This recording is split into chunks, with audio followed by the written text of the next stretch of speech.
You should have read about breadboards on page 6 and 7 in your book, and now I'm going to help you understand how the breadboard is configured and how it's laid out. So this is a breadboard. You've got it in your kit, and you've got a positive column, a negative column. You can get this out and look at it while you watch the video. You've got row 1 with A, B, C, D, E. Okay, row 2 with A, B, C, D, E, 3, 4, 5, and so on. And then there's a big divide between A, B, C, D, E and F, G, H, I, J. A, B, C, D, E is not connected to F, G, H, I, J. So these are not connected to each other. And the positive on this side is not connected to the positive on this side. Negative on this side is not connected to negative on this side. Okay, so I'm going to draw part of this breadboard and then show you how circuit 1 on a practical standpoint gets hooked up on the breadboard, so you have a better understanding how to go from our schematic, which we just looked at in the last section, the schematic, what we drew, how this makes a lot of sense, and this is very easy because you have a loop, and now we're going to be hooking it up on a breadboard, which isn't naturally as easy to understand, and it's harder to see the loop. So we're going to start by drawing out some of these holes. We'll go ahead and draw a positive column with some holes, and you can go ahead and draw this so you have it, and it'll help you understand a negative column with some holes, and then we'll have A, B, C, D, E,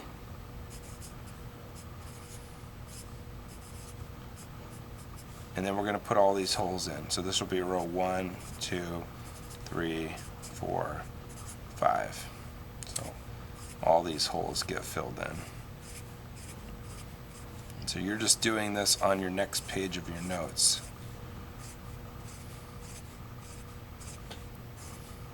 We're not going to draw the entire breadboard, obviously, and we're going to use less rows than we would in real life for the circuit. So now we're going to hook up circuit 1, okay, and if we go back to our schematic, and we're reading our schematic, we're learning how to read this, we're going to say, okay, what's the first thing in the circuit we're going to hook up? And that is going to be the 9-volt battery here. So we're going to hook up the 9-volt battery. Now I'm going to draw this pictorially for you. So over here I'm going to draw what looks like a 9-volt battery. And we'll have a plus here and a minus. Okay, and that's our little 9-volt battery.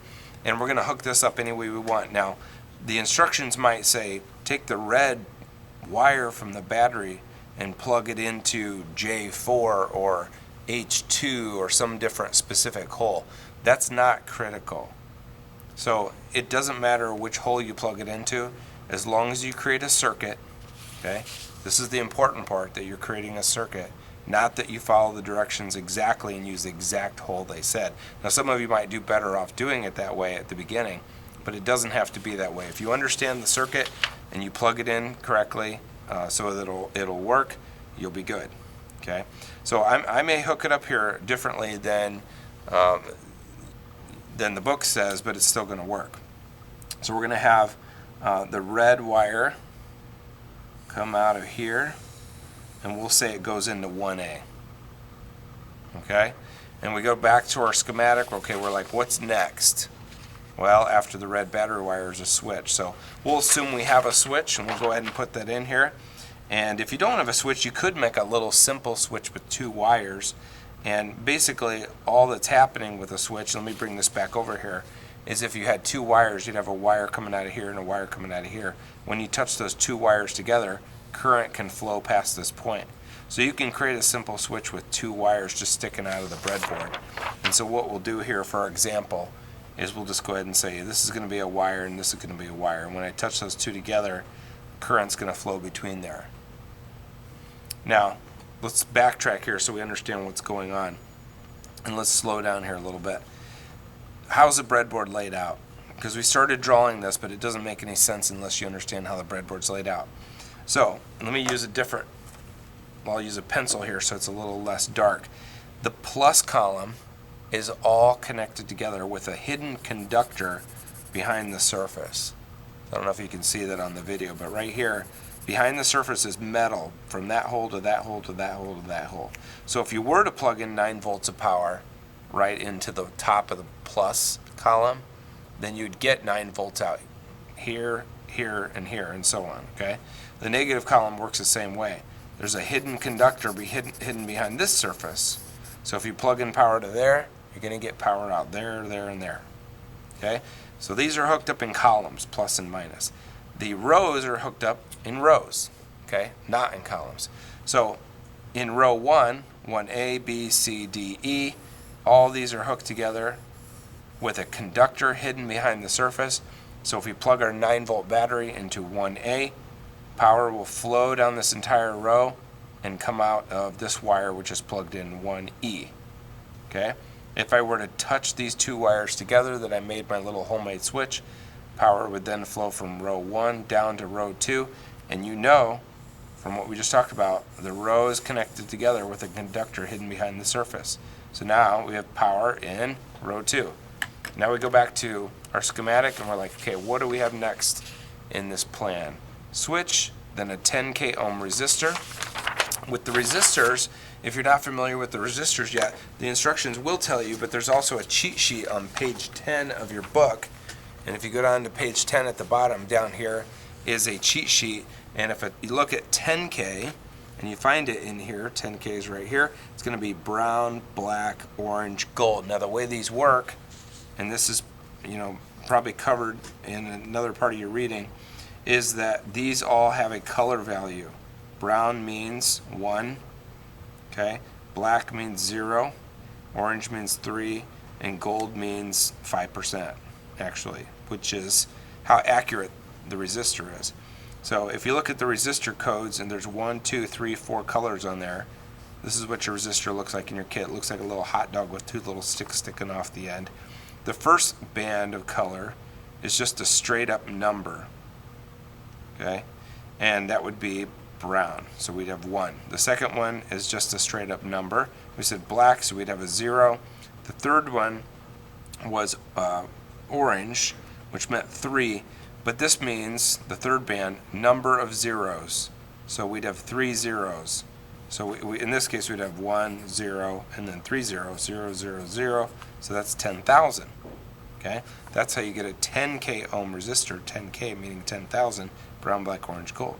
1, 0, 3 zeros, and there you go. So that's going to help you with your resistors. If you forget, you can go to page 10 on the cheat sheet. Now we're going to go ahead and fill in a resistor.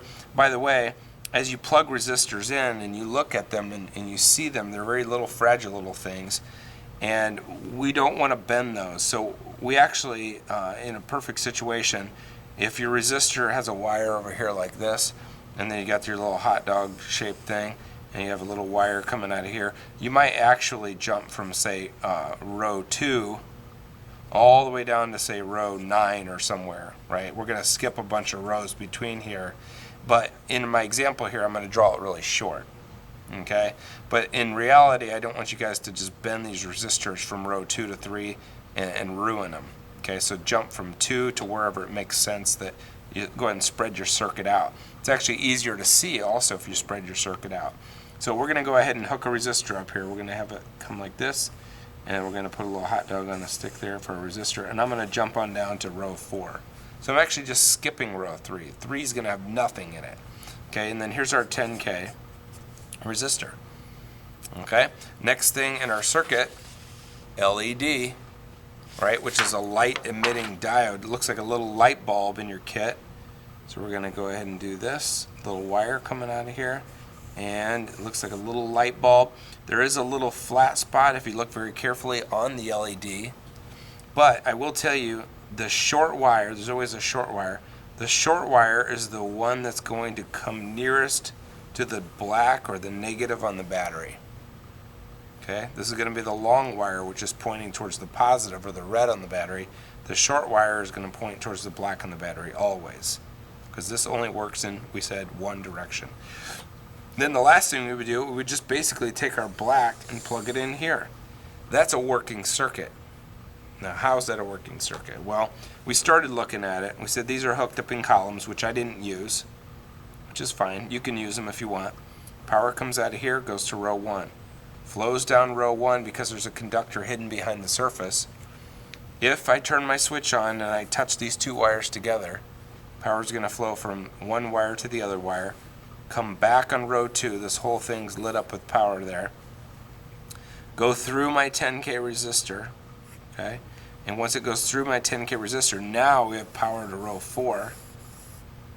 Go through my LED, assuming my LED works.